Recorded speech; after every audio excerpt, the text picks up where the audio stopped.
Hi,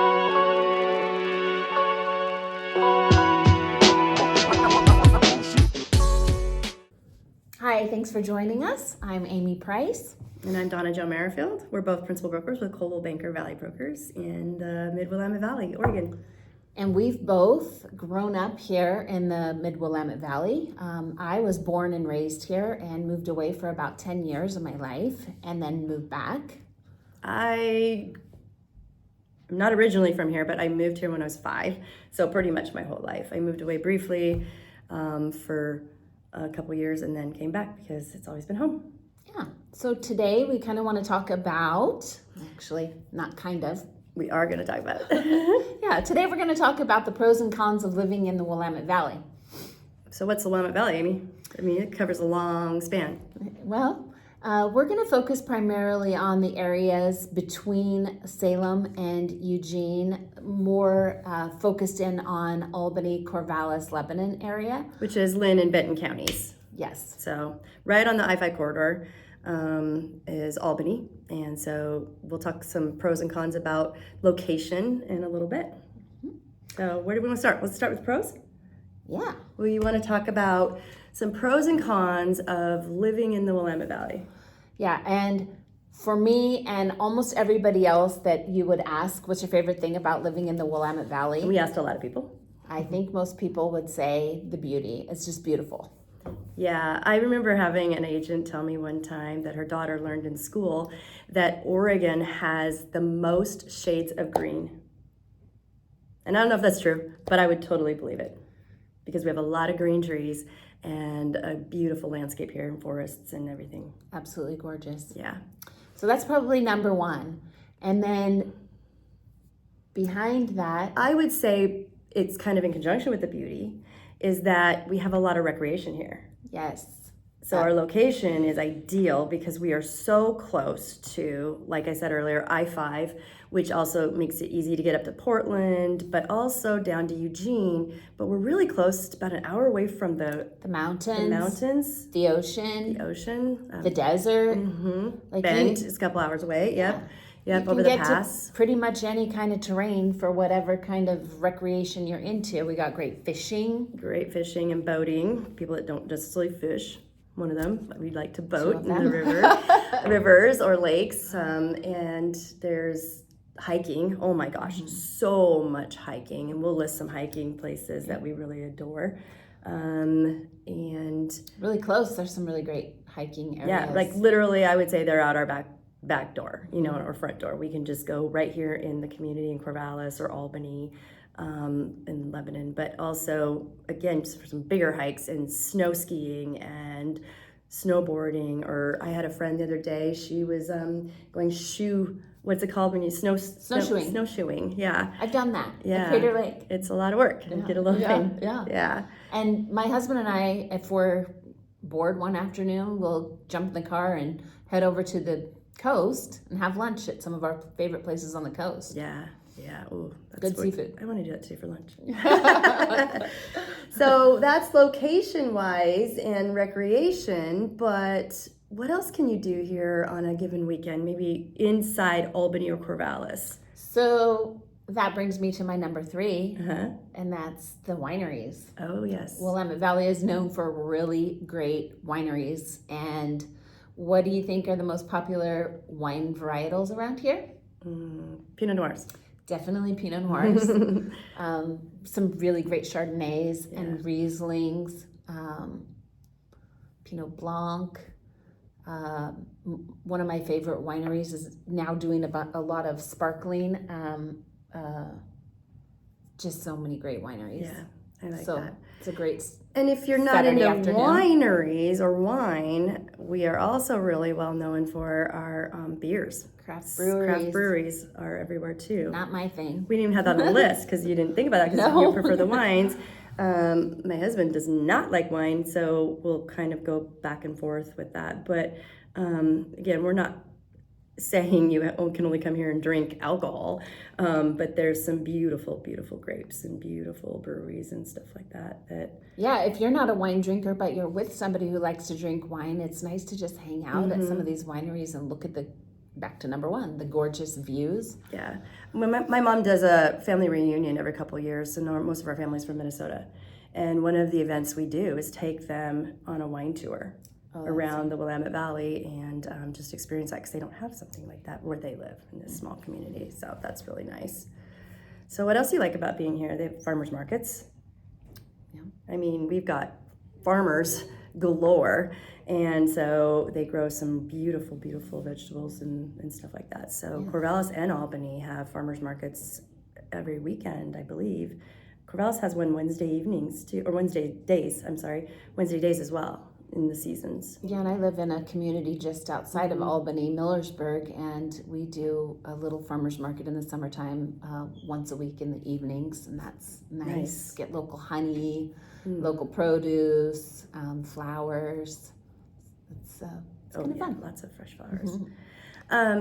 So there's lots to do around here recreation-wise, but then there's people, this is another reason why I like it, and we touched on it a little bit about the location, being really close on I-5. So because we're right on I-5, we have a really great, I mean, I-5 goes all the way up to Canada and all the way down to Mexico. Yeah, so with that said, anytime you're commuting, it's easy to just jump onto the freeway from Corvallis, Albany, Lebanon, through Highway 34, Highway 20, onto I-5 or 99. You could take either direction. But it's so nice because, again, like we said earlier, we're only really a hop, skip, and jump from a lot of places. Portland, Eugene, Southern Oregon, that kind of thing. So that's great. I do like that. Yeah, so we talked about pros, the beauty, the wineries, the location. I've got one more. Recreational opportunities. We have one more on our list that I want to forget. We have two more, but... Well, okay, I remember this one. Okay. One of the things we really, really like here, I do anyways, is the 4 seasons. We do have 4 seasons. So, the winter, spring, summer, and fall. But my favorite seasons here in Oregon, because they're pretty mild and beautiful, we get to enjoy all that greenery, is summer and fall would be my favorites. Summer, for sure. Yeah, for sure.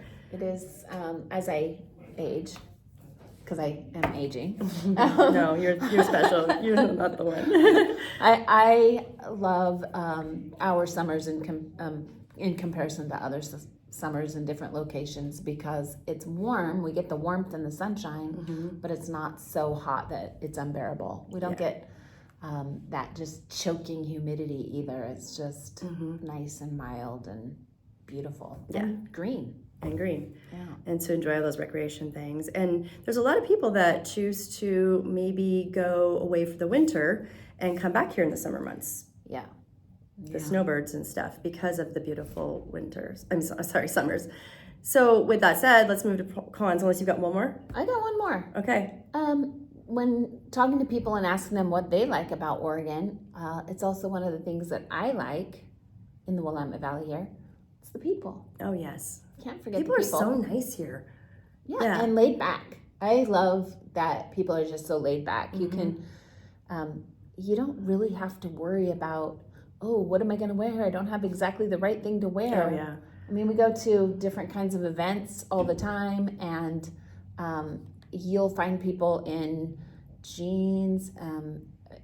I mean, if you want to dress up, you can dress up, and you're not going to feel uncomfortable. If you want to dress down a bit, you can do that, and you're not going to feel uncomfortable. It's just super laid back. People are just easygoing, and they're not stuffy.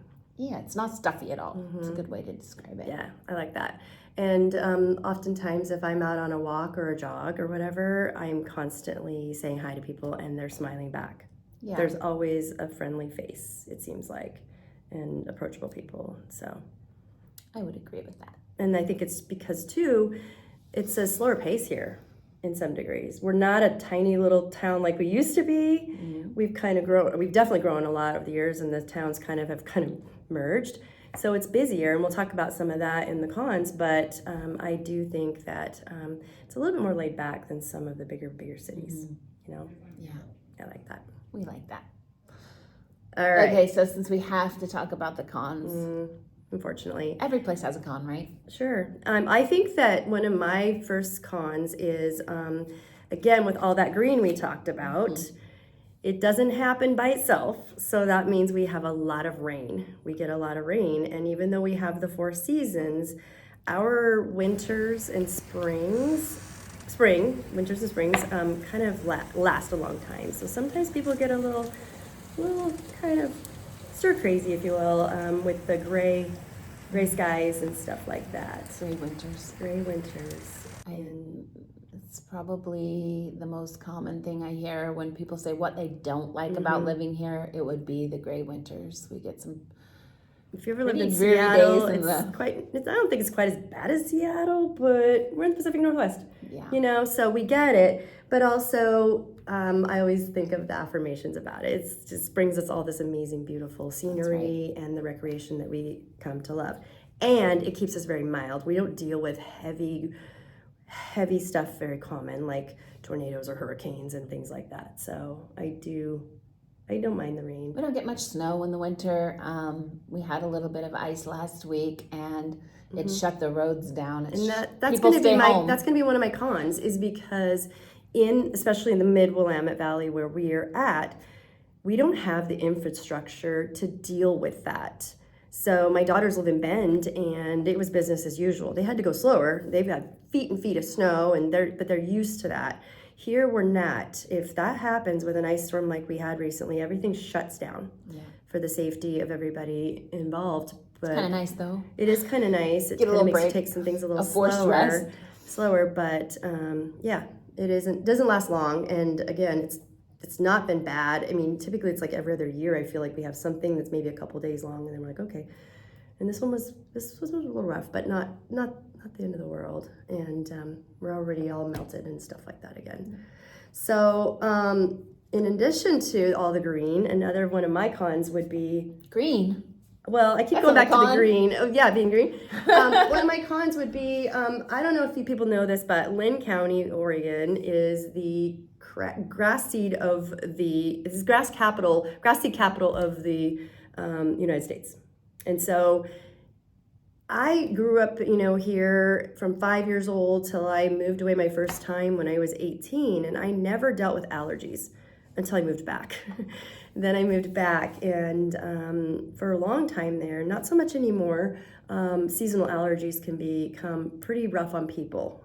So because of the pollen that we have here and the grass seeds and stuff like that. So that can be tough on people. So far, the things that we like the most are the beauty and the recreational opportunities. So the things that we love the most are caused by the things that we don't love the most. It makes sense. So, it's that symbiotic relationship you gotta have. Yeah. It makes sense. So also, I'll let you do the last two that I have on my list anyways. Well, so we talked about gray winters. We talked about the allergy concerns.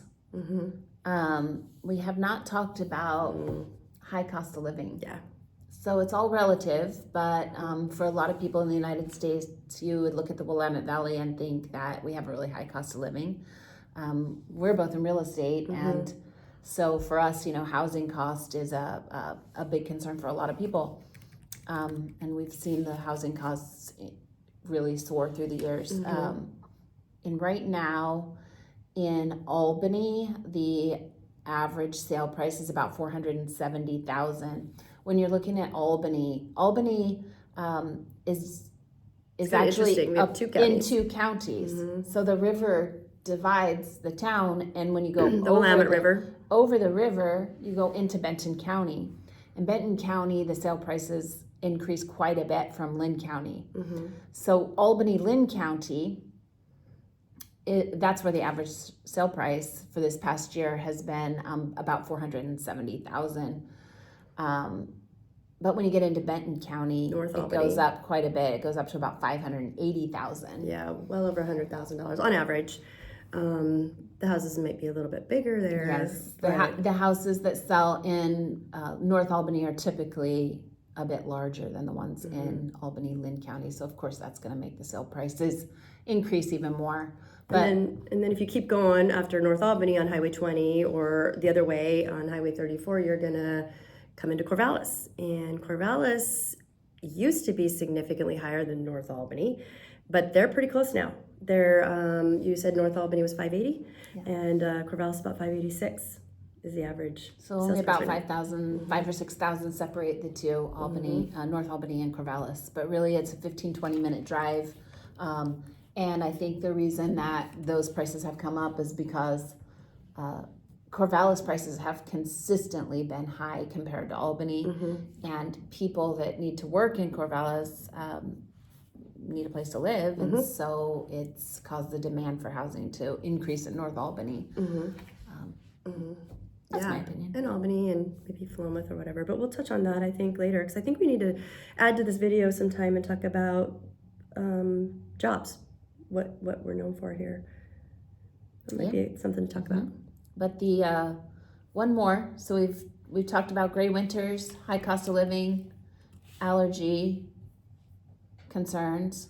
That's really only 3 we need to probably talk about. I had the 4th. I had the 2 more. long What green was your winter, long winters, gray winters. You said that? High cost of living, traffic, allergies. That's all I had. Oh, did we talk about traffic? Oh, I don't think we talked no, about we didn't. traffic. It's on my list. We didn't talk about it. But then the 5th one I would say would be infrastructure strain, and with that comes the higher traffic. We've had kind of a boom in population the past several years, and our infrastructure just hasn't really been able to keep up with it. So in turn, that causes the traffic to be heavier. Yeah.